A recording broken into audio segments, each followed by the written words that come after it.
From the start of Blue Lock, Igarashi Gurimu has been the worst player, ranked number 300 out of 300. Being used more as a comedy relief character, Igaguri stood out like a sore thumb compared to players like Isagi, Nagi, and Bachira, and not in a good way. But by sheer luck or maybe even skill, the monk has made it all the way through to the Neo Egoist League. And in the most recent, dare I say, monumental chapter, Igaguri finally got his moment, subbing in and playing his first Neo Egoist League game. This is a monumental moment because everyone thought Igaguri wouldn't step one foot onto the pitch, especially for a team like Bastard Munich, which already has so many good players. So we all thought Igaguri would fade into obscurity, but the GO has made his return to the field, and now so many different possibilities open up for him. What will Igaguri do in this final match? Will he foul anyone? Will he score a goal? Will he get a high enough salary to make the top 23? And is this finally the redemption of Blue Lock's worst player? We are going to be answering all of those questions, going over every possibility for his character, and at the end telling you which one I think is most likely going to happen for Igaguri, because he might just survive. Before answering all of those questions though, we need to go back to Igaguri's character or his story. A very quick story because there's really no story. The first mandatory thing we need to know about Igaguri is of course his weapons. This is important because it plays a crucial role in our theory and what Igaguri can actually do in this match.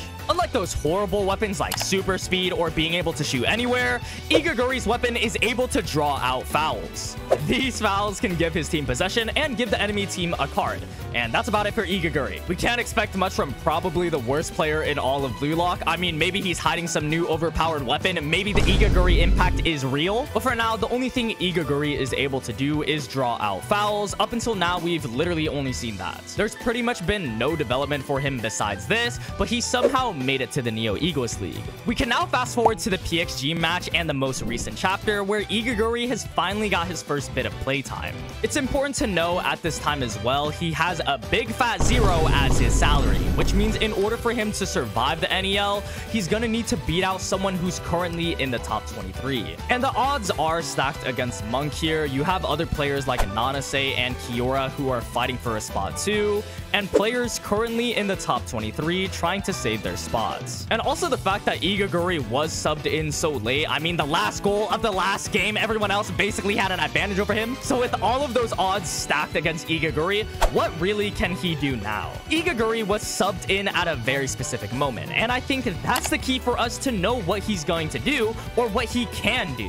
Him being subbed in the first place means that the author wants to do something with him. Otherwise, they would have just let him rot on the bench like Yukimiya. Noel Noah, the #1 striker in the world, also called Igaguri the super sub. I don't know how Igaguri got this Subway nickname, but this means Igaguri has a specific role. The first thing I think a monk can do is use his football prowess to shut down a few specific weapons. Let's first start with the one that just dominated the field. Rin going cuckoo for Cocoa Puffs with Destroyer mode is something nobody currently on the field was able to stop. I'm talking about a new Gen 11 player, Isagi using whatever 5th dimension vision here, Raichi who went head on with Snuffy. Every single player on Bastard wasn't able to stop Rin. So what do you do when you have an unstoppable force? Well, you put an impenetrable object in front of it. They obviously have to implement a plan to stop Rin, and I think that plan is Igaguri. Otherwise, you're just gonna let him do the exact same thing to you twice. Maybe one of the options to stop him would be to draw a foul on Rin. Considering that Rin has been on a rampage, this could genuinely be a viable option to stopping him. Rin getting a card or a warning could put him on his goody two-shoes so that he doesn't get subbed out.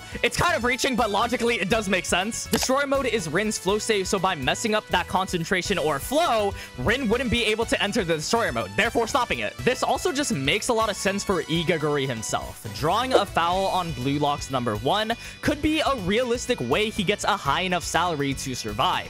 Again, he is stopping one of the best weapons that literally just embarrassed Bastard Munich. And we've seen players get high salaries because of a duel or stopping weapons. Raichi going against Snuffy was the highlight for him in the Ubers match, which gave him an 18 million salary. Igaguri at a minimum does need around 25 million. He realistically needs to do something that gives him that salary, and if he takes out Blue Lock's #1, I think that's plenty. But considering that the plot has been building up Rin against Isagi, there might be an even better option for Igaguri. But a better option for you would be hitting that subscribe button. Season 2 is right around the corner, and with that, everyone is coming, so make sure you join before the bandwagon for everything anything Blue Lock related. Getting back to it, the other player that was subbed in at the exact same time as Igaguri is, of course, Loki, PXG's Master Striker. Now, Loki kind of has a similar argument to Rin. The last time we saw him, he just ran through all of Blue Lock. This included literally Itoshi Rin. So now you have someone that beat the someone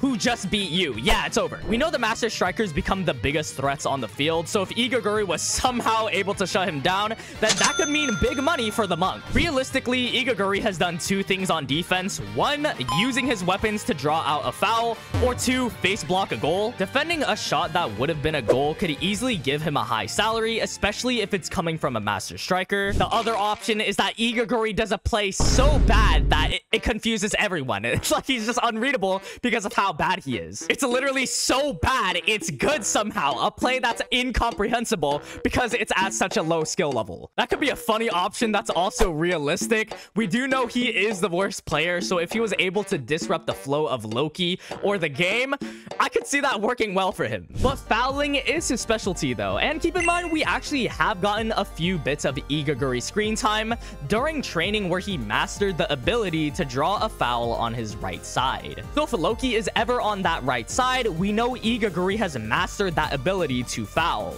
I can see him making a clutch play where Loki passes everyone in bastard, but it's stopped by Igaguri on the right side at the last second. When all hope is lost, Igaguri is there. Stopping a Master Striker's play is a very impressive thing to do, which could give Igaguri a high enough salary to survive. We do have to go out on a whim here because, again, he still has to beat out all of these other players, so he needs to do something impressive, like beating out a Master Striker or stopping the #1 player. A lot of people are already counting out Igaguri because it's just so unrealistic that he gets a high enough salary to stay. However, for our last and final theory for Igaguri, it's probably the most realistic one for how he can continue through Blue Lock. This all has to do with Igaguri's ego.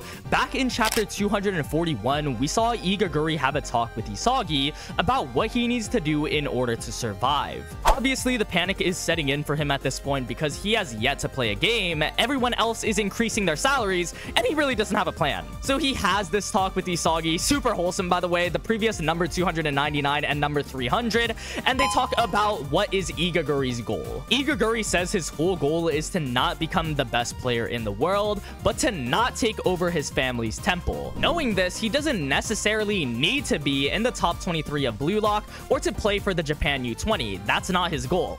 He just needs to find something that gives him a reason to not take over his family's temple. And there are so many options. Maybe Igaguri becomes a comedian, but I personally think the most realistic one is that Igaguri gets a salary and plays for a club. This salary would obviously not be enough to get him into the top 23, but it still gives him that money to pursue football. He can either get it from fouling someone or just being comedy on Blue Lock TV. I personally think some rich guy will just find Igaguri funny and give him a charity salary. We really don't know anything about Blue Lock's club system and how that works, if they're even going to use it. It is one of Blue Lock's biggest mysteries at this point, but it is a way for Igaguri to not go back to the temple and still play football. Another way to keep Igaguri in the story though would just have him be a commentator, referee, or maybe he just sells hot dogs in the Blue Lock Stadium. This way we could still get his comedy relief, a couple jokes here and there, but he isn't playing because, let's be honest, he doesn't fit in with the rest. But with all of those options, which one do I think is most likely going to happen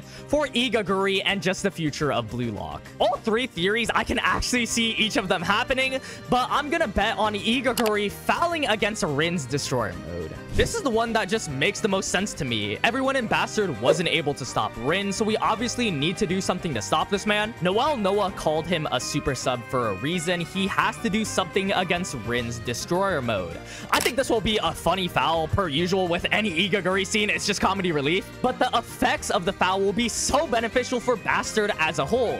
With Rin getting a card, maybe he doesn't play as crazy or as destructive as before because he could be subbed out. Isagi will definitely use that to his advantage, just like how he uses every player to his advantage. We've seen it countless times throughout the NEL specifically, like Corona, Hiyori, just all of the Blue Lock boys. Igaguri stopping the unstoppable force that is Itoshi Rin will most likely increase his salary enough to the top 23 spot, maybe knocking out someone like Zantetsu or Tokimitsu. Igaguri joining the U20 Japan team would also align with his ego to not go back to the temple, so again, everything works out for our boy. And And that's how I think BLUELOCK's worst player will survive. Let me know what you think, whether Igaguri will survive or not, and what he will do this match. I know there are so many theories or options for what Igaguri can do. I actually like Igaguri being subbed in because it creates all these theories. I just wanted to get my thoughts out before he actually does something. If you made it to the end, though, thank you so much for watching. I appreciate you as always. My name's Hiryo, and I'll see y'all in the next one.